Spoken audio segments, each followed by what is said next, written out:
So I started using the word mythical when I created a version of, I call it the wholeness template, but different cultures might know it as a medicine wheel or as, Mm. like the standing stones, circles as well.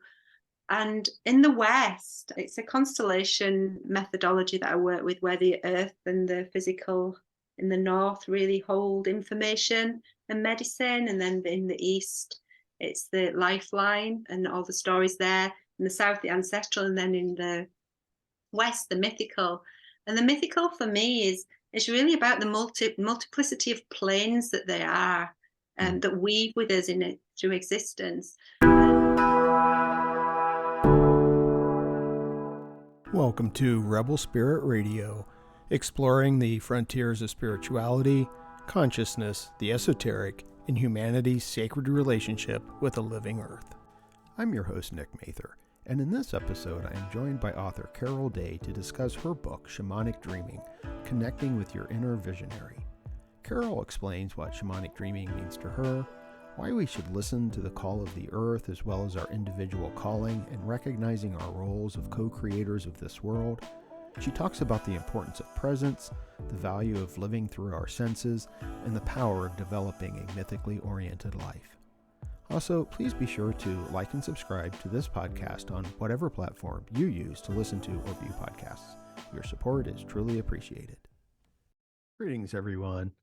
Before going to my conversation with Carol Day, I wanted to let you all know about a special Rebel Spirit Radio live stream event scheduled for Saturday, April 8th, that's 2023, at 11 a.m. Pacific Time.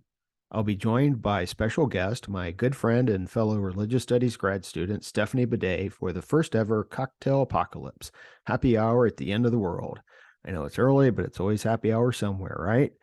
Steph and I will be talking all things apocalypse. We'll also be sharing a special cocktail recipe courtesy of another of our religious studies grad student pals, Jeremy Anderson of the Kill DeVille Rum and Cocktails YouTube channel. We'll be taking questions from the audience, and I'm sure that it will be, as Steph likes to say, apocalypse. So be sure to sign up for the Rebel Spirit Radio newsletter at rebelspiritradio.com to keep up to date with all upcoming events. So again, that's Cocktail Apocalypse on Saturday, April 8th, 2023 at 11 a.m. Pacific Time. I hope to see you there. And now, my conversation with the delightful Carol Day about her book, Shamanic Dreaming. Carol Day is a visionary teacher, psychotherapist, artist, and director of the Center for Creative Vision in Scotland. She has trained with well-known visionaries, including shamanic teachers Sandra Ingerman, Franco Santoro, and Stephen Mulhern, and psychologist Marshall Rosenberg. She runs a private practice in systemic story therapy and is involved in projects centered on creating community and connecting people back to the land. She joins me today to discuss her latest book, Shamanic Dreaming, Connecting with Your Inner Visionary. Carol, welcome to Rebel Spirit Radio. Oh, thank you, Nick. It's a real honor to be here. Thank you. Well, thank you. I'm looking forward to speaking with you. I rather enjoyed Shamanic Dreaming, but I have a few questions for you right from the start. Um, Okay. well, one is the title. And, I know that authors don't always have control over the titles, but when I first saw the title, Shamanic Dreaming, what came to my mind was, like nighttime dreams, right? Mhm. And you touch on that a little bit, but that's certainly not the focus. So I was curious, what does shamanic dreaming mean to you? Well, that's a great question. So, as you know, the subtitle of the book is Connecting with Your Inner Visionary. Mhm. So, I think it was a conversation between myself and Pinton Press, the publishers actually, into what could put the message across best as a title for the book, so the readers could really get an image of and a sense of what the book would help them to do. So it's through the process of shamanic dreaming that you connect to your inner visionary. So the book is full of different ideas, practices, different mapping kind of writing to kind of put in context the idea of being a visionary and being able to communicate with the past, the present, and the future, and being able to connect with the planet in these times and really Mm. get a sense of what the calling of the earth is and what the calling of each of us is as an individual that can affect the future. So the practice of shamanism is one of the words, it's one of the titles that's most used and recognized. But in effect, the practice of shamanism could be as a seer, as an artist, as a visionary, as someone who goes into the dreaming spaces and who kind of has ways of working with the wider web, really. So that dreaming into by holding dreams, by seeing everything that we do, everything that we put out for, everything that we connect with, is a way of operating with a certain reality, and it's a way of moving through into co-creating with everything else. I think shamanic dreaming really puts that across. Yeah. So we need people to dream a new world into being, in a sense, right? Yeah, or find ways to tap back into the Mm, consciousness that's always there, really. mm, Yeah, yeah. and be a part of that dream rather than going off on different tangents and being out of sync with things. Right, right. And I think Yeah, that that's one of the main themes that runs through the book is this idea of getting back into sync, getting back into sync with nature and ourselves. yeah, totally, totally. And I mean, I'm a real believer when I open space in different classes and sessions, a real believer that we're a part of nature. And it's because we've Hmm. stopped thinking of ourselves as, Hmm. well, mainly collectively as being a part of nature, that a lot of them, yeah, that out of syncness can happen. So yeah, who am I as a human being on this planet in these times with nature? Hmm. And I'm looking here for something that you wrote. And yes, that I think part of the work is to develop the relationship with your sense of self as a part of nature. Yeah. And I was curious if you could maybe kind of dig into that a little bit more, this idea of, because as you just said, we tend to see ourselves as so entirely separate. What is, and I don't, and this may not be an easy question to answer, but I'm kind of curious what this greater sense of self would be that is connected to the natural world. Yeah.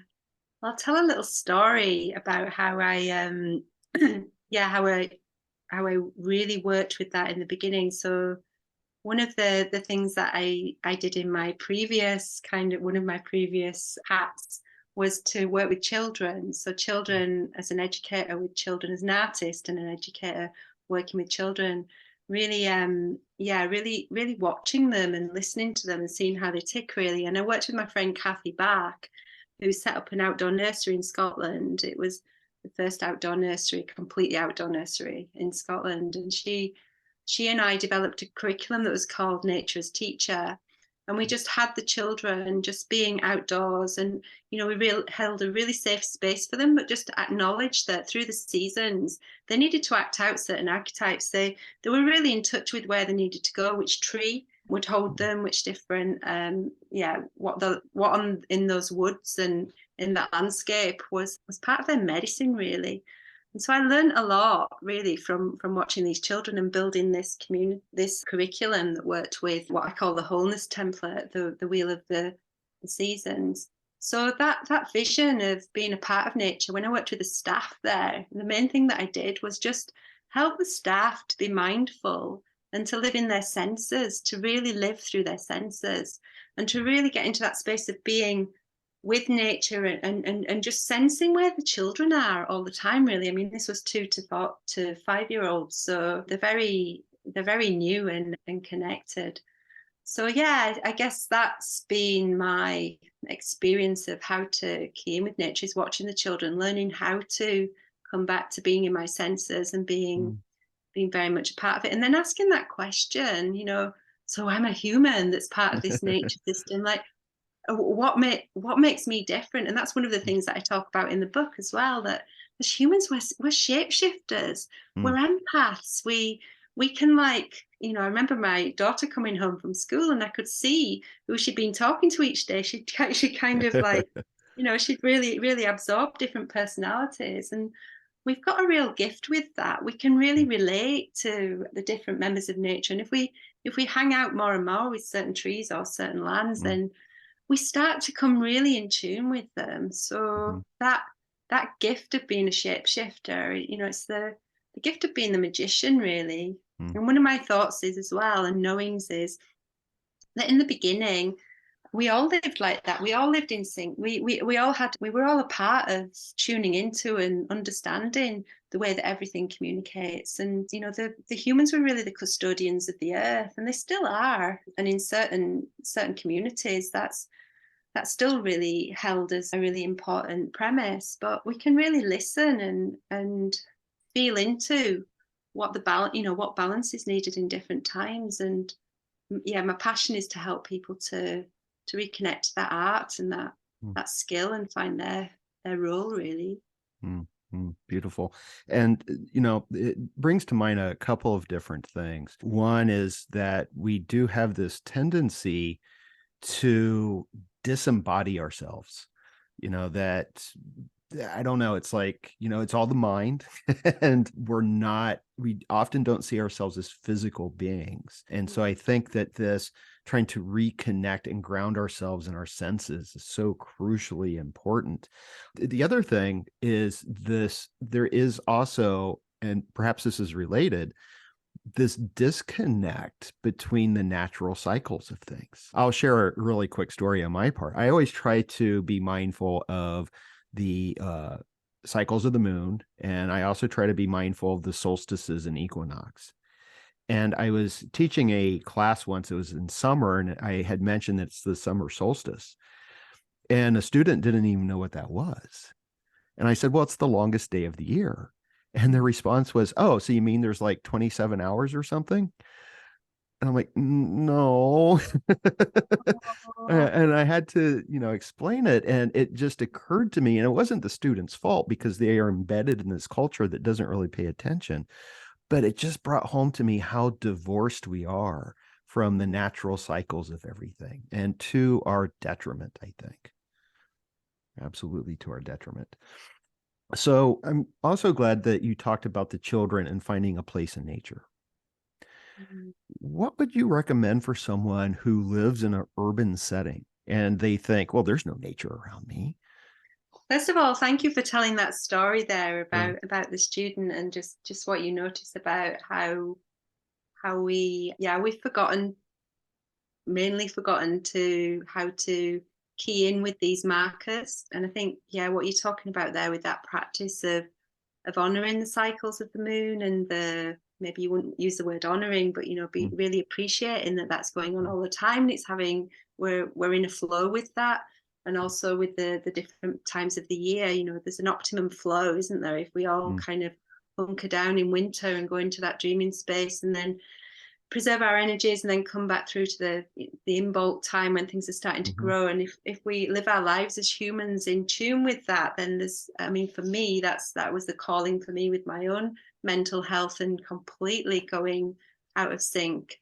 To just intuitively return to that. As soon as my son was born, I knew that I had to find these natural markers of the earth and start to hold celebrations of it. And it was to keep in sync, because when he was born, I felt what he was connected to, and I didn't want him to lose his connection with that. And it was part of my healing as well, and ended up being my work. So yeah, that job there that you're asking about, living in a city and what do you do in an urban environment. I'm currently living in Glasgow, in a city in Scotland, and I've moved out of the countryside after 27 years of living in the countryside. And so I've had a real kind of, what's it called, identity crisis of where do I go. So I'm big on this question. But nature's everything, isn't it? Nature really is everything.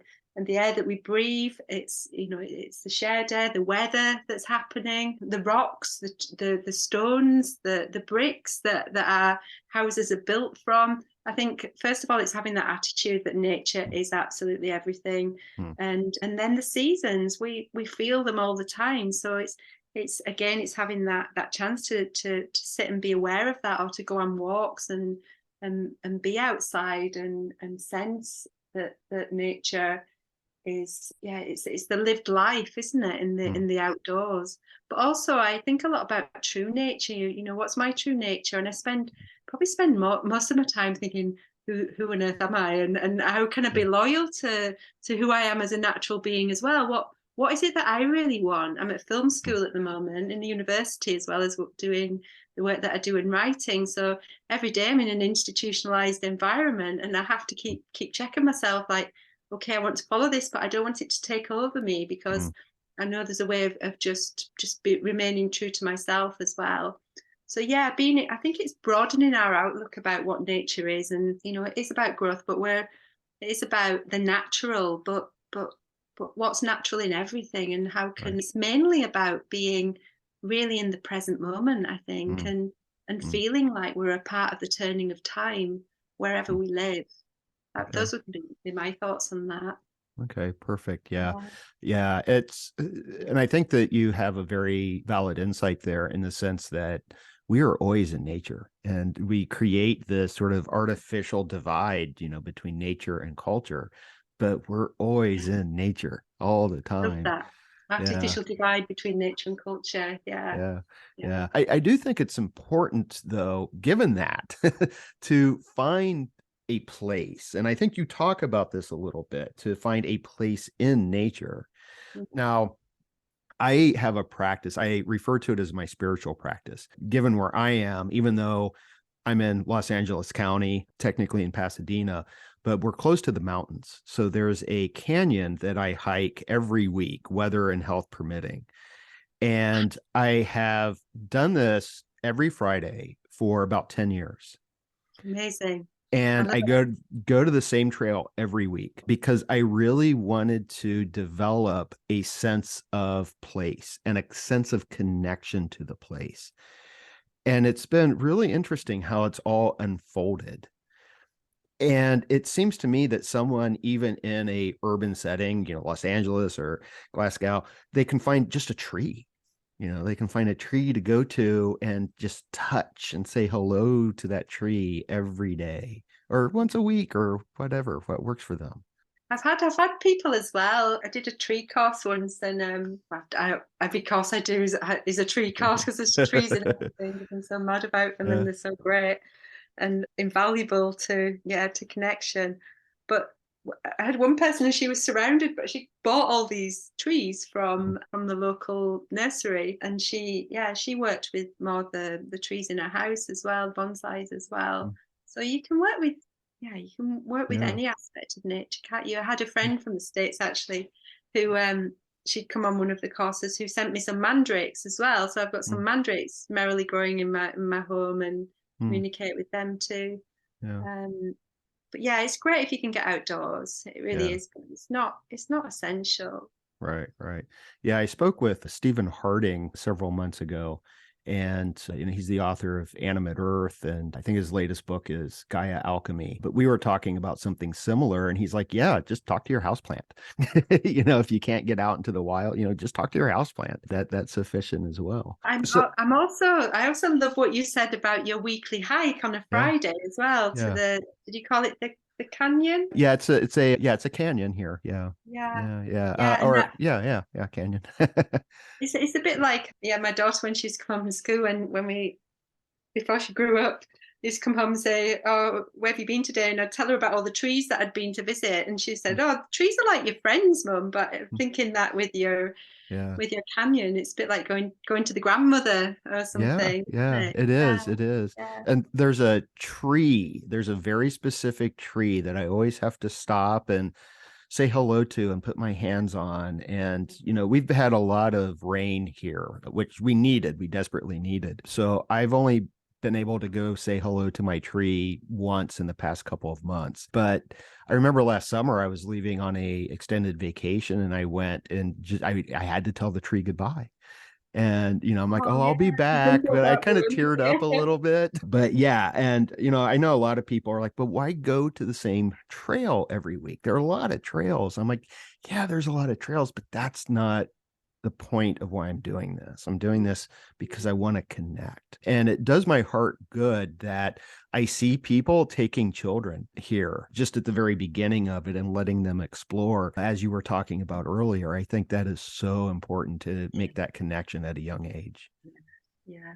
I climbed a mountain called Schiehallion. I don't know if you've heard of Schiehallion. It's one of the famous mountains. It's the headquarters for the Sidhe, who are the fairy in Scotland. And I climbed that I wrote a course all about 5 different mountains and storytelling with them. And on the way up, it's a pretty steep climb. And there was like single mums coming down with their children, and they'd been all the way to the top.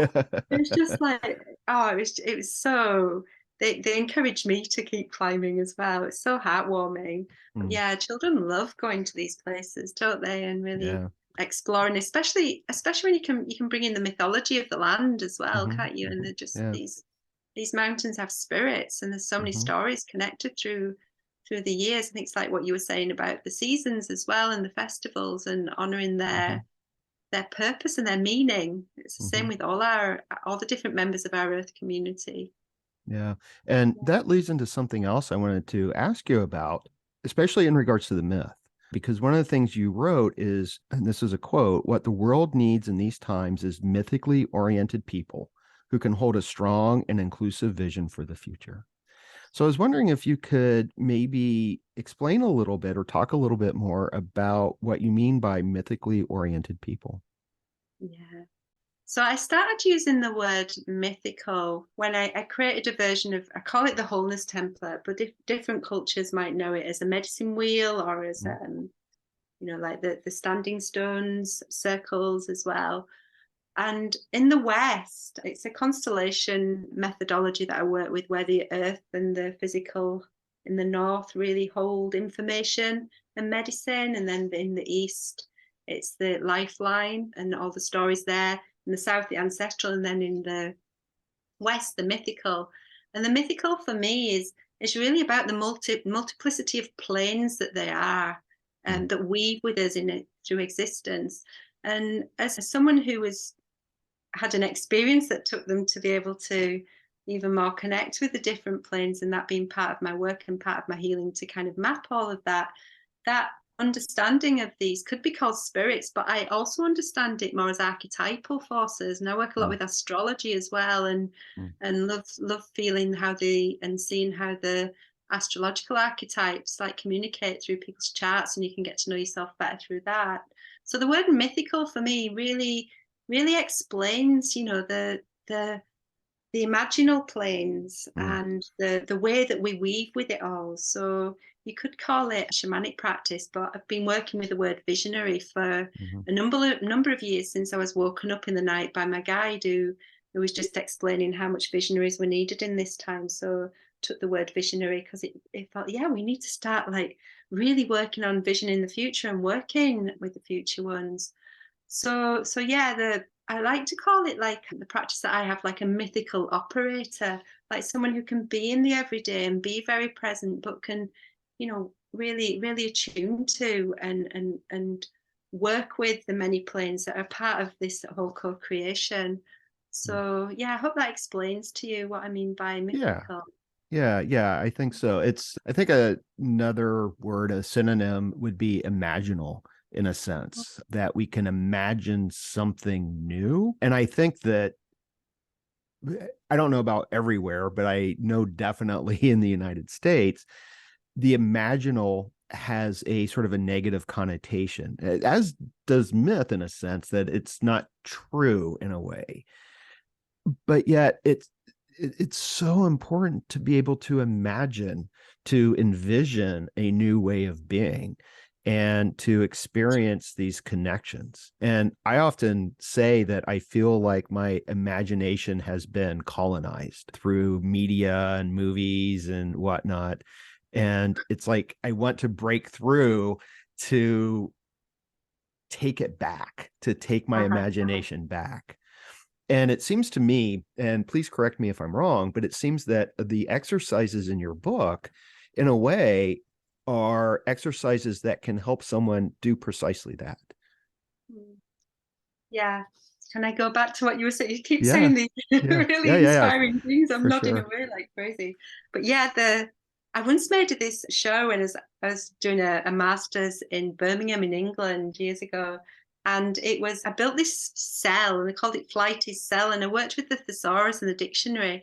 And it was basically all the different words that had been, you talked about colonizing your imagination, all these different words that had been interpreted in a certain way, which were, words that I loved, like free spirited. And the way that they were written was almost like, oh no, you can't be like that. So I kind of just had this massive kind of explosion and revealing of how these, and a play with how these words had been distorted in their meaning and it was all about, connected, intuitive, and nature loving, going with the flow, those kind of practices and identities, really. So yeah, you really reminded me of that. In the book, I talk about imagination in Loop, the second part of the book, and really use that word maj, which is also another word for the shaman as well. But maj, when you take it back to the roots, it means to be able.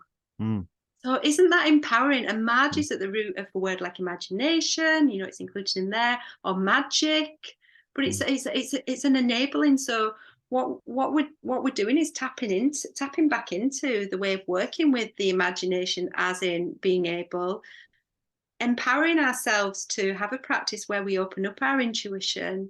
We start to explore our creativity and see what we connect to and what we're drawn to. And in answer to the last part of your question there about, the different practices that I include, they're all about just helping us to just playfully and gently come back into a way of sensing and operating with the world. And to be honest, we do most of them all the time anyway. It's just building on them, and like with anything, like exercising a muscle, from the building of them, and like what you were saying about the weekly pilgrimage that you have, keeping going with them, putting them there. All the rituals of our life create our reality. So if we make the rituals of our life be connected with nature and connected with listening to ourselves, then that changes and transforms the world. And belief we systems. And we need to transform the world right now, I think. It's in desperate bring need it of back transformation. to itself. Bring us back in tune with it. Yeah, for sure. So you had just mentioned something I wanted to ask you about. And I think that there are probably two sort of questions here. So I'll give you I'll give you both of them. And I think they're connected in a sense. One of the questions is just a basic question about the structure of the book. And that is that you wrote it in 2 acts like a play. And I wanted to ask why. And then the related question is that second act is all about the loop. It seems. And I wanted to ask you if you could maybe go into a little bit more depth about what that loop is. What do you mean by the loop? Thank you. So the piece about it being a play is that we are always in a play. The earth is our theatre, and we've come here to play a part.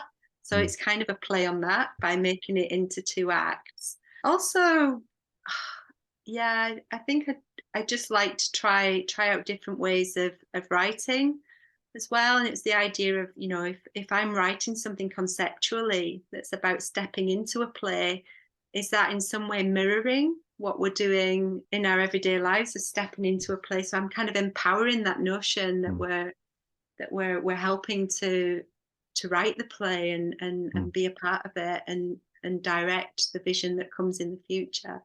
The loop part, so the first act of the book is called Calling. And so that's really based on just finding practices to follow the calling in ourselves and listen to the calling in everything in these times. Then the second part, Loop, is including the ancestors, present ones and the future ones. And it's around setting up a practice, really, of working with what I call a portal, and call it time traveling, where we're working with different plants. I've got rose, fern and lotus there as the plants, and then different animal beings. So the end of Calling, you're connecting with the animal planes, the archetypal animal spirits as well. And so that's deepening on that, where we're working with hedgehog and for the present times and the earth element, and then moving into working with vulture, who's one of my main guides, the vulture, called the vulture woman. And then in the third part of Act 2, Loop, working with the orca, so that's water element, and obviously the middle one's air element. And then the idea is that the calling within and that passion for everything is the fire element. So yeah, I work with just everybody seeing that what we do now is healing the past. I do constellation work, which is really a lot of ancestral work as well, and working with the idea that what we're living now is carrying some of the stories and the loyalties and the wounds of the ancestors, and in the present we can go back and heal that. So really lots of practices around helping to heal that. But then with the future ones, you know, just how much are we putting on to the future with our sense of, you know, with the things we haven't cleaned up. I think I call it a cleaning up project with the future ones. And how much are we wishing onto the future with the desolation that we can feel as well? And I bring in as well in that part, you might have heard of, I'm sure you have, I mean, more in Europe, so I don't know how much Greek mythology and is a part of life in the States and the systems there, but just the idea of Delphi and the oracle at Delphi and the priestesses there, the Pythia, who would take it in turns to connect with the snakes there in the water and go into a trance and just bring visions through from the future. So I bring them in as well. And the idea that, you know, that what they were doing there was connecting with the future and what was needed. And just try and normalize these and have people playing with these practices that are really simple to work with. And I set everybody up with a protector and with different guides, and you know, it's a good foundation, because I wrote the courses as foundational courses originally, and then with the idea that they would become a book. So yeah, there's a lot of pragmatic and inspirational material in there. Yeah, for sure. Yeah. And yeah, I don't know how the average person in the United States, I don't know what their knowledge would be of like Delphi. I think there's a basic idea of Greek mythology. I know about the Oracle of Delphi. Yeah. Okay. Go Google it, everybody.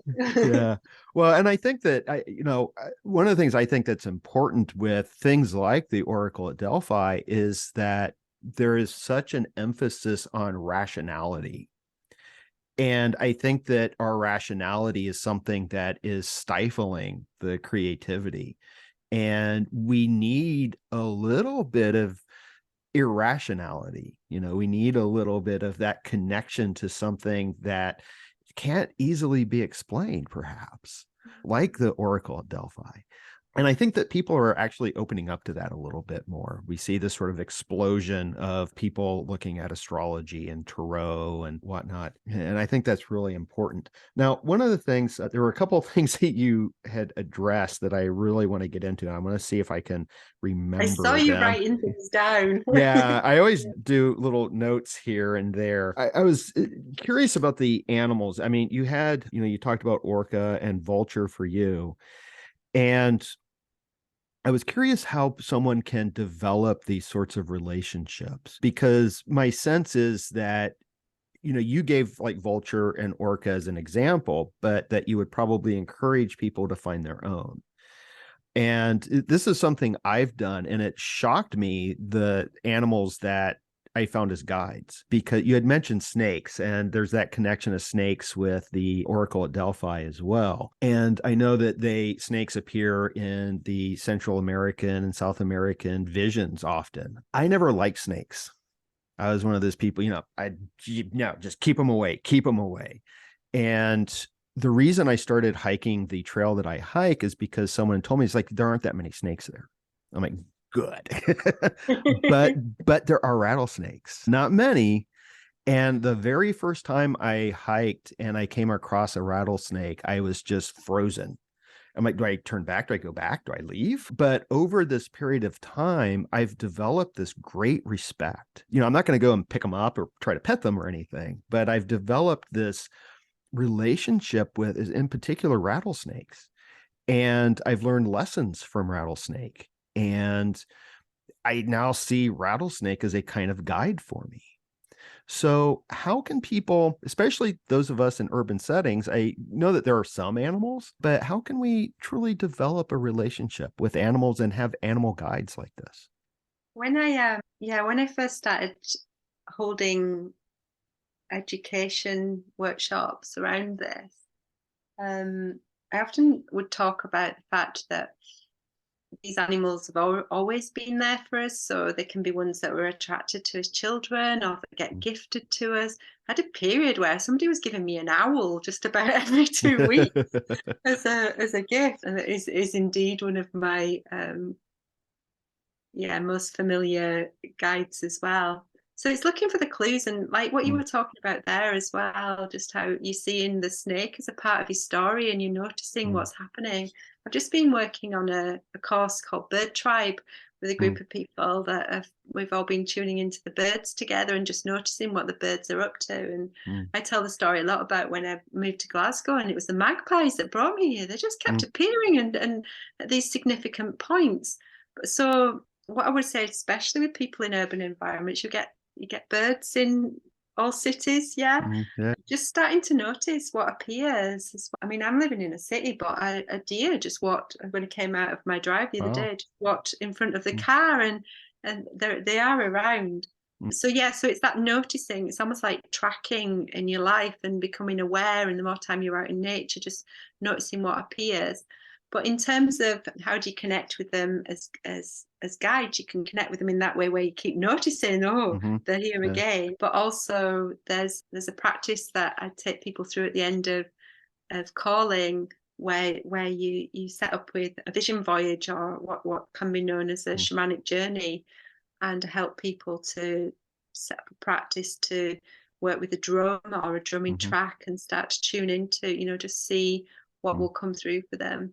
So it can be a guided practice as well to just open up and see what comes through for you. So I'd say with myself over the years, I mean, I've been working imaginally for a long time, all my life. And I'm an artist, so sometimes as well, things will just suddenly start coming through in a painting, or I'll be writing, and then all of a sudden it become clear there's a white horse in this story and I don't know why, and I'll keep writing. So there's so many ways. It's like, it's these planes that are there that are behind this one that they weave through. So it's having those opportunities to either open up and let ourselves consciously give ourselves a moment to connect with them and let them through, or else, through walking or being outside and noticing, or through art and writing pursuits as well. But there is a piece around the kind of opening up to the imaginal realms and to the spirit realms, as they're also known, and what I call the visionary places, which is it's what we do every day, isn't it? Through our dreams. And how many people have dreams with animals that come through there as well? And the practice of shamanic journeying, it slows that. With the reason why we have the drum or the rattles, as your listeners, viewers probably know anyway, is that it slows down our brain wavelengths to come to be the wavelength from beta to alpha, which is the wavelength of nature, which is why we can be more visionary when we're out in nature, and then slower to the delta, to the theta delta, and that is when we're asleep. The way our brain waves are that slow when we're sleeping. So we enter into that visionary state consciously, and then we can start to have a conversation between our everyday self and the dreaming self then, which is the shamanic dreaming. But it is something that we do all the time. It's natural to us. We just can slow our brain waves down by having those repetitive sounds, or having music, or just through slowing our breathing as well, and opening up to being in that space. But it's having an intent as well, isn't it? Nick, if I carry an intention strongly, it's like what I said earlier about the rituals builders. If I carry an intention, and what you were talking about with the moon cycles earlier as well, we're at a new moon cycle at the time of recording this, but it's a great time for just putting out an intention then, and charting what can happen and what can come through in the play of our lives as well. So you've got to want to do it, haven't you, really? Or else some things got to really want to kind of come through and wake something up in you. Yeah, well, I'm glad you said that, because that's what I was just thinking, and you beat me to it, because I was going to say it's all about intention, isn't it? Yeah. So couple of other things that are coming up, and I'm probably losing track here with all my notes, but something that you mentioned previously that I think is central to your work is this idea of presence.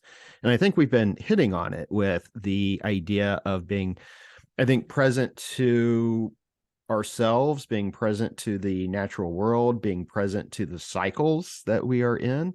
And I was wondering if you could say a little bit more about presence, because you wrote that presence is the central pole of the entire visionary practice. Yeah, yeah. Not quite on cue, but a little apple's just appeared here. Yeah. So presence, I mean, I think it's at the core of every single spiritual practice. Yeah. Mm. And it's really, if I'm present and in the moment and just make that invest in the effort to just come into the moment, then my mind stops being in charge, and a deeper part of me starts to be able to sense. And there's lots of different ways to get present, but holding the intention of, okay, I'm just going to be present right now. I remember doing lots of different mindfulness classes over the years, and that I remember doing a Vipassana like in 1996. My brain just would not. The more you kind of trying to go, shut up, it was like my mum like that, wasn't it? So just like breathing through it. And then it took me a long time actually to kind of realize that it's okay for that to be going on at the same time as I'm just in the present. I can just notice them, and then I can get in touch with that. So it's, yeah, I have it right at the center of what I call the visionary triangle, where if I can come into the present, and I will say this with the practice of helping practitioners to work with other people with shamanism that I teach as well, that unless we're present with something with nothing to work with, it could all be make believe. But if we come into the present moment and we find a truth that are a fact that to work with, and it's from that place that we can then just direct the finger of spirit with spirit down to that place, into that meeting point. So presence key is the way in to the self and then into everything else. And the rest of the triangle is nature, knowing, and trust. So if I can be in nature and come into sync with that, talked a lot about that in this interview, then that nature is the teacher. And brings me back to the present as well. And then the knowing, one of the translations of the word shaman is they who know, she, he, or they who know. If I can really find out that place in me that feels that knowing, and remember those times when when I've been in tune with something and I've had a sense of something that's true and develop that, then that works with the presence and nature as well.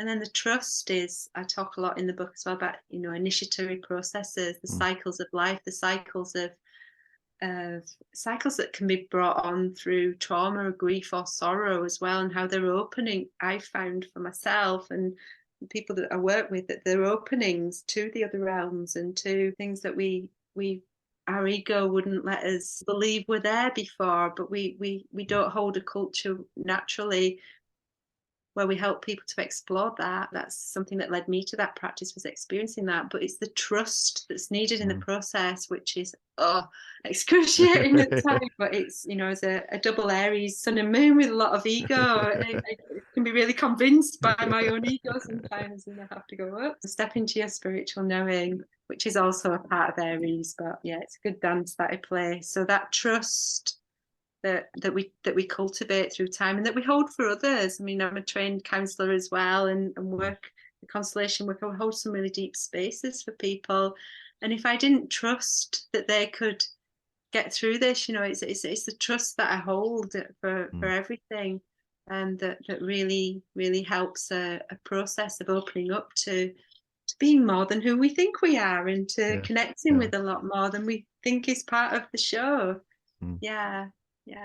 And all of that seems to be what is the necessary conditions to get ourselves into a state of flow. Absolutely. Yeah, I love that. Yeah. Now, something else that you talked about, and this kind of connects with what you were just saying in regards to the ego, is that I think this, I don't know if it's fair to call it a process, maybe, of being present, and those three pillars can lead us to our calling, because you do talk about calling. And what I found so interesting is that you also noted that our following our calling can challenge our ego. How so? Well, it depends how we define the ego as well, I guess. So I can see the ego as being something that, I do a pretty good job with myself. Mm, But it's also, there's a collective ego, there's an ego mm, in each organization. There's like these ideas. The ego really has ideas, doesn't it? I mean, mm, it's what keeps us safe. It's what we create as a way of understanding the world, and as belonging with a tribe, belonging mm, with a community. If I do this in a certain way, I won't get pushed out. The mm, ego's very obedient and intelligent. But say on my friendship group really want to go out, and they really want to have a way of being that's very, trying to think of an example, and not that's against the grain of me mm, suddenly waking up and being able to see spirits. mm, I might find that really hard, because I know that if I go back to my friends, these friends will just think that I'm mad. mm. Do you know what I mean? So Yeah, yeah. it can be things like that. So the ego can be what we have in place, because I often work with Bert Hellinger's ideas, with some of his ideas that are connected to the constellation practice, around the way that we're constructed through the ancestral lines, about that needing to belong, Mm, and that we can get cast out if we mm, go against the grain. Fortunately, in these times, it's so much easier than it would have been in the Middle Ages, for mm. example. Right. Don't get, but it's not that long ago since people were, and still happens, Yeah. persecuted for these practices. So Hmm. that's in the ego as well. It's Yeah. really in the memories, the genetic memory. Mm-hmm. So we have to work with that and heal that, and Mm. find ways to open. Yeah. Yeah. Does Yeah. that And answer the that's, question, yeah. Nick? Yeah. Yeah. Well, and that's part of, I'm glad you mentioned the ancestors again, because that's actually part of my ancestral work, because my family in the United States, in the colonies, were fairly instrumental with the Salem witchcraft trials and a lot of other things that are Oh, kind of negative in American history. So doing ancestral work for me has been really important. And I can see how these ancestral wounds, I can see it from a personal perspective, from my mother, her mother, and her mother. And I can see how this wounding has immediately affected. And I can also see it with my dad and his father. And I don't know my great grandfather on my father's side. So I can see more of a personalized ancestry, but also this extended ancestry, and as well as ancestors of place, ancestors of nation and state, and all of these. And it does provide this sense of interconnection, but there's a lot of healing that has to happen there. And I think that a lot of times we don't understand that. I think a lot of people don't see that connection mhm. of to the ancestral wounding. So I applaud you for including that in the book, because I think it is so important. Yeah, yeah, we're a lot more than puppets. Yeah, yeah, yeah. But I mean, I can only speak for myself, can't Mm, I? But I am a puppet, and I'll have yeah. these behaviors unless I turn around and just look and go, "Oh, that's not doing me any good." And Mm, where's that coming from? Yeah, it's a real kind of an emancipation in this practice of mhm. of things, yeah, beliefs and things that have been passed down to us, which basically are, to keep people safe and Yeah, to keep on belonging. yeah, Yeah. yeah. Well, and there's it also, I think, connects a little bit with something else that you talk about in the book, is passion. And I think that often people consider passion as this, I don't know, like a drive, something that you care about exceptionally. I'm not, you know what I mean, I think. But passion also technically means suffering. You know, when we talk about compassion, is to be cognizant and recognize the suffering of others. And you talk about the passion of the earth, and I think, yeah, the earth is suffering right now, and we're suffering. And so there's a lot of passion there. But you also connect passion with creativity. Mm-hmm. And I was wondering how our passions can drive the creativity and drive this quest for wholeness and health. I love how you interpreted the word passion there. I know compassion is suffering with. Mm-hmm. You know, you go alongside someone and suffer with them. Hold that space of deep empathy. Passion for me, I feel, is a moving force. So I guess I can go into that kind of, you know, where's the passion? It's perhaps it's where the healing is, you know, perhaps it's where the momentum, where something's stirring. It's there's a real stirring there, isn't there? And when we get in touch with these deep places of emotional places, then there's an incentive. There is that drive to do something, and we're all moved in different ways. And the way that I feel passion might be more fiery and than a way that someone else can just really feel that passion in more of a watery way or an emotional way, more flowing, crying way or something. So yeah, I think the passion of the earth and the passion of these times and how we work with passion to create bring back wholeness is what you were asking there, wasn't it? It's listening to those stirrings. And it's also honouring that each of us has our own way of working with passion, which I'm fascinated by. And I always have to listen even more deeply to how does this person work, or how does this animal kind of sense and feel, or this plant, what's happening here in the stirrings and everything, and the expression and everything. So it is part of the calling, the passion. Yeah. It's part of, and it's the listening to that in everyone and everything. I think the weather. I mean, the weather communicates so much to us, doesn't it? And maybe more in Scotland because we get lots of different weathers. But yeah, and I used to think a lot about the floods that happen as well, and the water spirits, and how I try and listen to them a lot as well, and the imbalances that happen. I think passion, that suffering as well, can a lot be tied into. This is just a thought I'm having as I'm speaking, but with anxiety, the anxieties that we feel as well. And there's a lot of anxiety. You know, it's probably one of the most prevalent emotions at the moment. And listening to that and finding out what the deeper calling is when we hold space for that. There's an intelligence, isn't there, to passion? Yeah.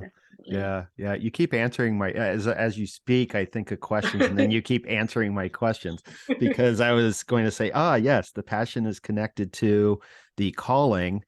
And then I was thinking in terms of what we were talking about a little bit ago, in the sense of the calling challenging the ego. And it seems to me that's where the anxiety is coming from, is not being true to our passions and our callings. Yeah. And then you could go on a journey into the anxiety and the ego, and just say, you know, find out how are you connected. You could constellate and have a couple of mats with anxiety and ego, and find out how they work with one another, and then another one for calling. There's lots of different ways to kind of just explore that. But yeah, you're opening up something here, Nick. I try. So I know that we're starting to run out of time here a little bit, but hopefully I can ask you just a couple more questions. One is, you've mentioned a few times now, spirits of the land. And we were talking about the weather, and learning from weather, which I think is very valuable. Southern California, we have a lot of sun, and right now we're having some rains. And it's interesting, because now I want to ask, well, what are the lessons I have to learn with this? And I pay attention on my hikes. There is, I can't call it a river. I'll call it a creek. But after some of the major rains we had, it was definitely a river, and it was a raging river. And it's always interesting to me and this is something I do, is I measure it, because towards the end of August, after we've had months and months and months of no rain, I can just cross it without even getting my boots wet. And now I can't cross it without getting my knees wet, And so I'm kind of not just monitoring it, but learning from that also helps drive my connection. And I try to be in contact with the spirits. At one point, I was going to take I did this once or twice. I took a rattle with me, and I was just going to sit someplace and just, do my rattle and see what comes up. But I was curious because I think so many people are like, spirits in the land. That's just silly. But I know in Europe, there's a long held tradition of spirits in the land and other places as well. So I was wondering if you could say a little bit about the spirits of the land, spirits of the weather. Mhm. It's that practice of just keeping on listening, keeping on knowing, that intent that actually I want to build a relationship with this place. And Mm, because I've practiced a lot with the shamanic journeying, and because I can sense, and I've opened up my senses, then maybe I call it drifting when I'm out mm, in nature. It's almost like I'm working with the drifts. mm, But I used to live on the side of a hill called Dragon Hill in a place called Wormit in Scotland, which means the place of the dragon. mm. And my morning walk would be every day to go to a tree that was on top of this hill, and just sit there and just ask to meet the ancestors of the land there. Yeah. And I'd write, and I'd do automatic writing, and I'd Mm, just tune in. And it was through like doing that for a long period of time. I mean, I did that for about 8 years. And I mm, wrote a little novel as well, like from that experience. But the things that I were told, they started to come through in everyday life as well. So I can only tell my story, and I mm, always say, everybody's got their own way in, but it's mm, been available, and it's been available and listening. One of the practices that we have is a practice called dismemberment, where you mm, break. That's good practice for breaking down the ego and the ideas of something. And I often used to, I think I talk about this in the book as well. mm. There's the practice of going out in a storm and just asking the storm to dismember me. Obviously, a safe storm, not Right, a right. storm that's going to knock roofs off places and tear down trees, but being in that energy of the storm, and letting yourself, just be with the storm, and feel, yeah, just let it communicate with you, commune with you, and break you down, and feel what that energy is. Mm, And quite often that can really move people from one state to another as well. And then it's just with the weather, I mean, it's it's just acknowledging that mm, we all know that our mood changes with different weather, that there's a reason for that. There's a relationship that's there. It's having such an effect on us. So yeah, it's been open to that. And then with the sun shining all the time, and yeah. that being the main weather, then what a great chance to really get to know the sun. Mm, yeah. Yeah. And one of yeah, some of the first guides that came through for me were the priests and priestesses of the sun Mm, from different traditions, and mm, just found myself being taken to temples of Ra, and then working mm, with Raphael, and then to some ancient Greek cultures as well.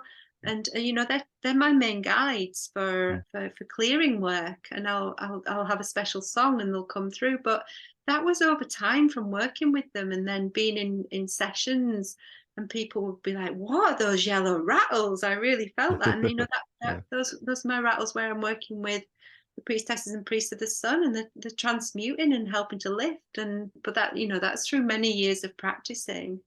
But and then it's trusting just trusting the weather, that Mm, sometimes yeah. we going out collectively with people, and working with the weather together, and asking and sharing the different messages that we get, and seeing the Mm, synchronicities as well. mm, It's mm, all of this, isn't it, yeah. that just changes us to be able to open up to, actually, communication's going on all the time, and Mm, nothing's an accident, and I'm missing out on a whole spectrum of myself and how I relate to everything if I don't mm, include. I call it a practice of inclusion and flow. You use the mm, word building models of inclusion and flow.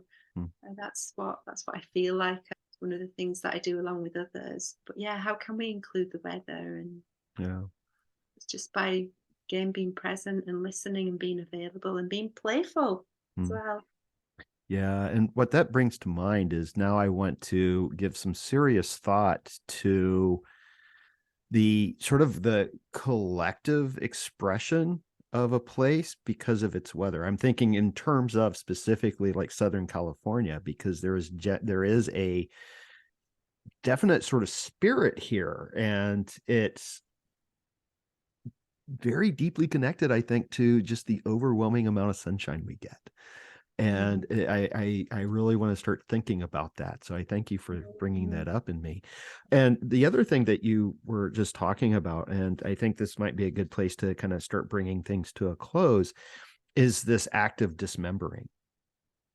And what I noted down here is that there's a process that I think that you're leading people through. And I think in a sense, it is a process of dismembering where we have to kind of take apart the people we have become that are inauthentic,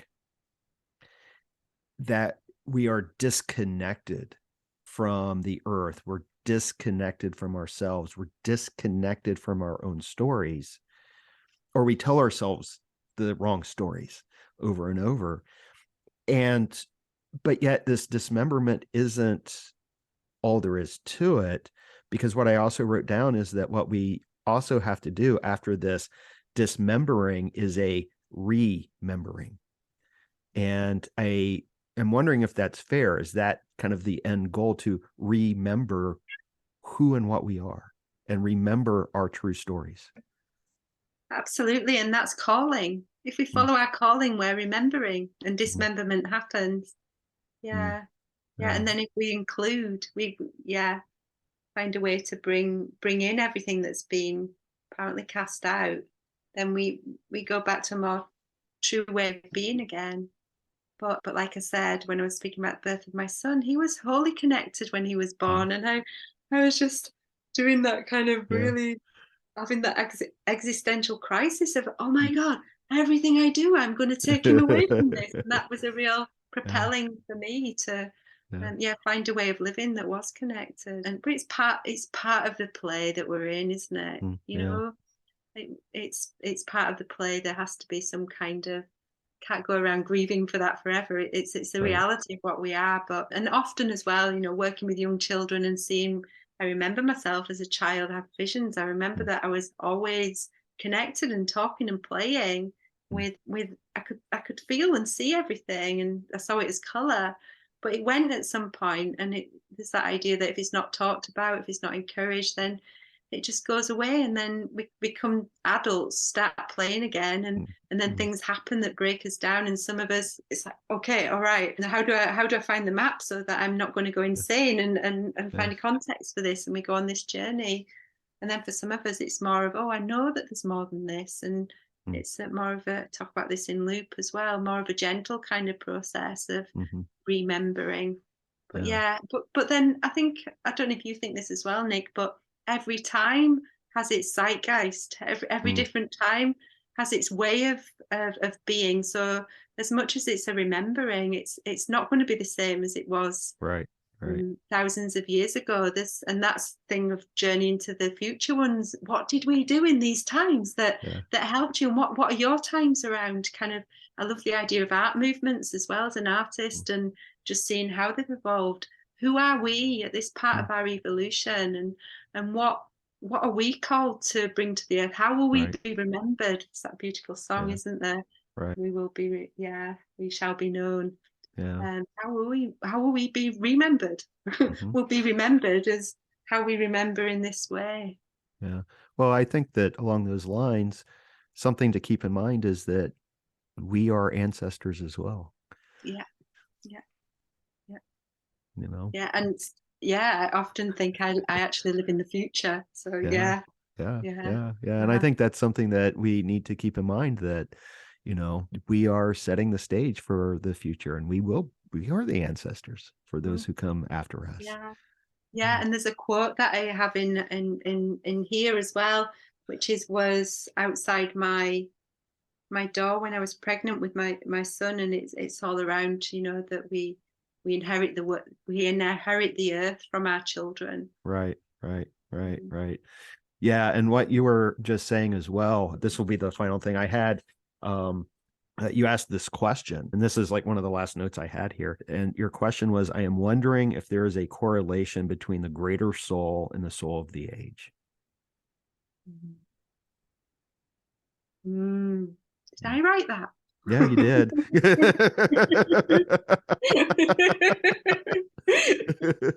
Good question. Yeah.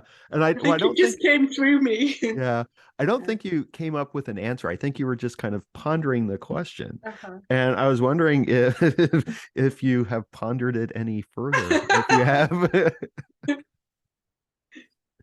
So I wonder if there's any correlation between the Greater great soul and the soul. soul of the age. Yeah. Well, can you feel that question? Yeah. I think when I feel that question, I feel like two mountains coming together. Mm. I think it's one of those questions that's not meant to be answered, isn't it? Is it? Yeah. It's more of a question to be entered into Mm. and go, oh, we're here. Yeah. That's fair. So, all right. So I know that we are out of time. So let me ask you just a couple more questions. One is, what's coming up next for you? I have Shamanic Dreaming is out in the States now and other parts of the continent, and it's coming out on the 2nd of March in the UK and Europe. And I also have another book called Trees Are Our Letters. So Shamanic Dreaming is being published by Pinton Press, and Trees Are Our Letters is a book about 10 trees, a journey of creativity with working with 10 trees, getting to really know the trees. And that's coming out and is published by Moon Books on the 28th of February. So those are happening. And then I'm taking a filmmaking degree at the moment alongside the work that I do as well, working with people. I'm teaching constellation courses and shamanic courses. But so I've got, there'll be things coming out soon with films that I'm making, which work with mythology and human stories. And I feel like I'm really being called to create things that people can enter into that open up the theater in that way as well. Wonderful. And my understanding is you have a website, and I wanted to make sure that this is still the best place to direct people to. It's the creativeearthensemble.com. Yeah, just creativeearthensemble.com. That's right. I used to be called the Centre for Creative Vision, which is how I'm often introduced. And then I changed it over the last year to be Creative Earth Ensemble, because it feels more this message of we're all in it together and we're all listening and creating something and coming together in our own ways. So you can find me on there. There's a subscription for if you want the newsletter, and then there's a place to send an email through as well if you've got any questions or anything. Okay, wonderful. Well, Carol, it was an absolute delight speaking with you this morning, and I am so grateful for your time. And I hope that at some point we'll be able to speak again. Yeah, I'd love that. I've really enjoyed it. Thank you. Time's just flown by. And thank you everybody for listening and watching as well. Yes. Always thank you to the audience. Always. All right. And that's a wrap on episode 76 of Rebel Spirit Radio. Thank you so much for listening or watching if you're part of my YouTube audience or view this on Spotify.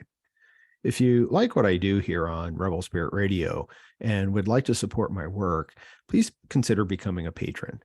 I spend quite a bit of time on each podcast episode and have plans for growing the YouTube channel, but I really can't do that without some additional financial support.